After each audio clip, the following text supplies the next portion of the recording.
And while I continue to blather away here, I'm going to show you some of the dolls that were created during his period. And while I'm telling you that, I want you to remember this. Remember these dates, because dates count. 1883 until 1889. 1883 to 1889. 6 years. 6 years, the golden age, what we today call the golden age of brew. This is really extraordinary, the spectacular dolls that he turned out. I particularly love this doll. The bonnet is not original, but the dress, the shoes, everything about this doll is totally original. One of the things that collectors are always looking for are what they call, is there a tongue tip? Is there a tongue tip? And you'll see each one of these dolls do to varying degrees, because the lips weren't just modeled closed like this. They were modeled slightly parted, like most humans' lips are most of the time. And then sometimes there will even be little painted teeth in between. And sometimes the factor that everyone looks for, that it just makes the doll so special, is this little hint of a tongue tip. And it's just absolutely spectacular. But the dolls became noted for their beautiful painting, their beautiful complexions, a very, very gentle look. As to which you like the best, you have to decide. He made them with brown eyes, he made them with blue eyes.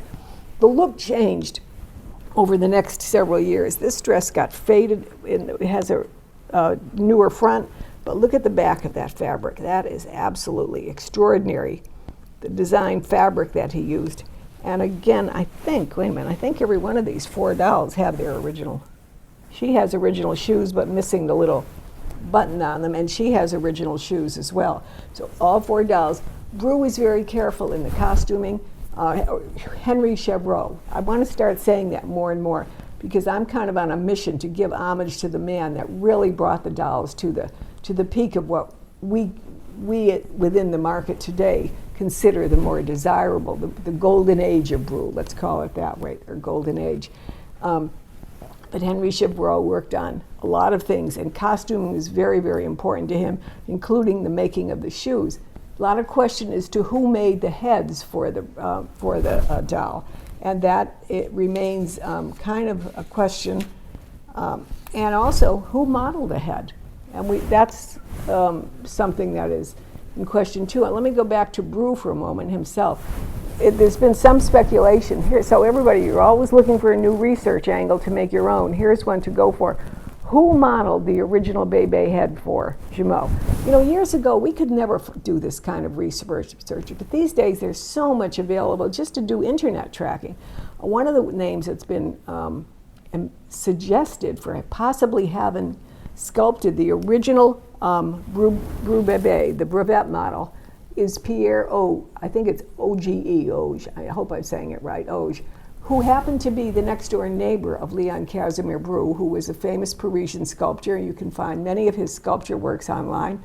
Perhaps Leon Casimir Brew commissioned him to do this. And as we're going to talk about a little bit later in this video today, these famous sculptors, if they did commercial work like making a doll head, they didn't put their name on it. That was not what they were going to do. They wanted to be known in the fine art circles, not in the commercial doll world. So somebody wants a project, who modeled the Brew head? That would be great to know.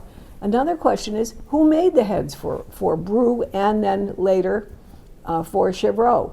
And that is a question up in the air too. And the 2 possible names, and there's no other names that have come up that are possible, are Theriault, who also made the heads for AT, and Jumeau.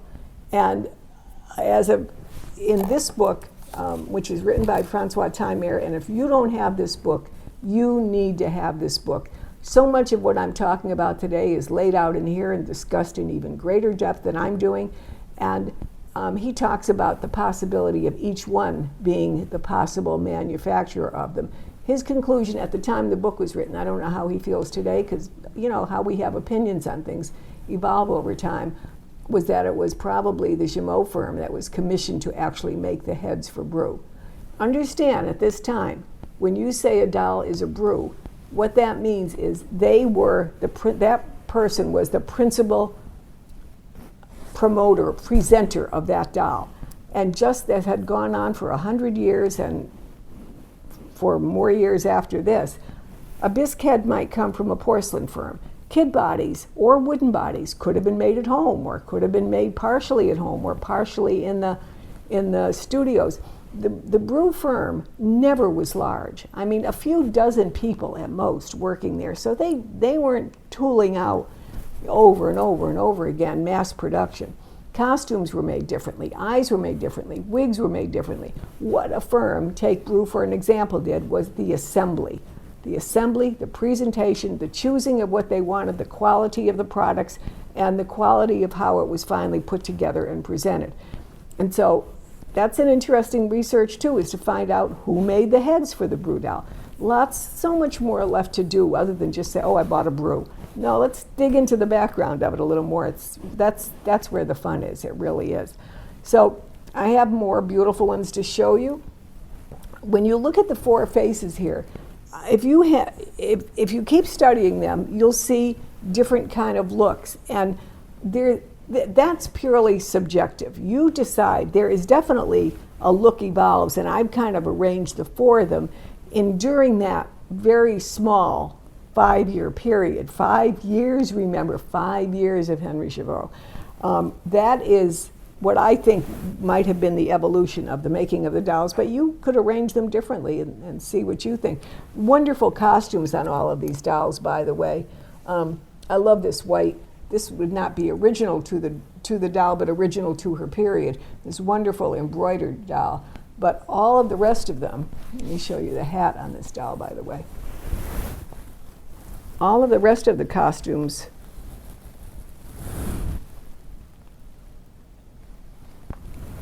all right, the doll in the burgundy, it's an original dress of the period. I'm not sure it would be original to this doll or not. It doesn't seem like the type of doll. The brew from this period more used like the princess line dress that you're seeing on the others. But this is stunning on her, absolutely stunning. The hat and bonnet matching, and definitely from 1885 period. And then we have this beautiful doll that I've showed you already, and I want to see if I can get to, I don't know, can you see the mark? Can you capture the mark on the bottom of the shoe?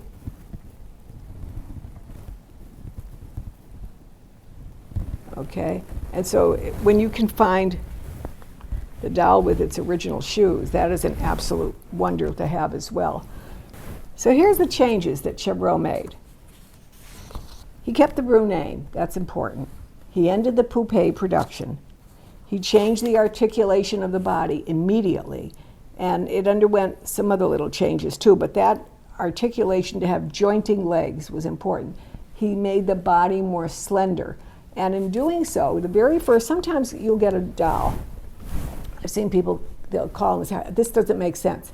And the head will be one size. Let's say the head could be an 8. And then the shoulder plate might be a 7 or even a 6. And they'll say, well, this isn't right. This isn't right, but the doll seems all original. I said it's right. Because when Chevreau first took over the firm, he changed this fat little body to the more slender body that you find on the bébé that he produced. Much more an older child body. And so what happened was these bisque shoulder heads that they originally had on these dolls, they didn't fit on this new body. So, but they did work with one size down on the shoulder plate. So that's how the firm did them until they were finally able to accommodate themselves to have the same matching number on both head and shoulder plates. So don't despair if you see it that way. It is likely original, and it's likely one of the first ones actually that Chevreau did. He also, very, very important, because it was important in the luxury we see today, but it also might be important that that's kind of what did him in, sort of. He designed for the upscale market. Remember when I told you that Leon Casimir Brew had, I'll keep turning these around so you can just keep seeing different angles. When I told you that Leon Casimir Brew had designed for a budget market, now when Henry Chevreau comes along, upscale. He wanted the upscale market. He wanted all of the fine international travelers that were coming to Paris and were looking for something very, very different to bring home. He wanted the new money bourgeois class in Paris to come and buy his dolls and to spend their money with him. And he wanted to produce something to them that was very, very different. This is a stunning costume as we're talking. So appealing to upscale was definitely the way that he went.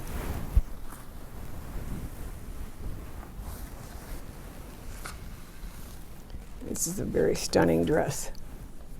And she does have, now you see this one does not have the chevreau. This would be right in that transitional period, like 1883, when Leon Casimir Bru still had the company and Chevreau was coming to take over the company. And so look at the body. It's the original Bru body. You can see that from the lower legs, the jointing of the lower legs. And that's kind of a very important thing to do. You can pinpoint the age of these dolls, again, within 4 or 5 years, simply by studying their body construction as well. So I wanted to end my little talk about this, Chevreau, by telling you in 1889, so again, this is the year that he also sold it, but there was an article in the Universelle Exposition, their Illustré magazine of 1889, that included an article that was written in November 1888. And it described in detail 2 windows that had been displayed west of the hall of the Palace of Industry. One window was for the Bébé Bru, and the Bébé Bru was described this way: a delicious collection of dolls, almost all as tall as children, dolled up like real little girls, dressed in silk, plush, and velvet, and whose silky hair, large hats, wide belts with large bouffant bows gave the illusion of little Provence in the Jardin des Tuileries. On a beautiful sunny afternoon, danced the little queens all in a circle. And that was how they were described.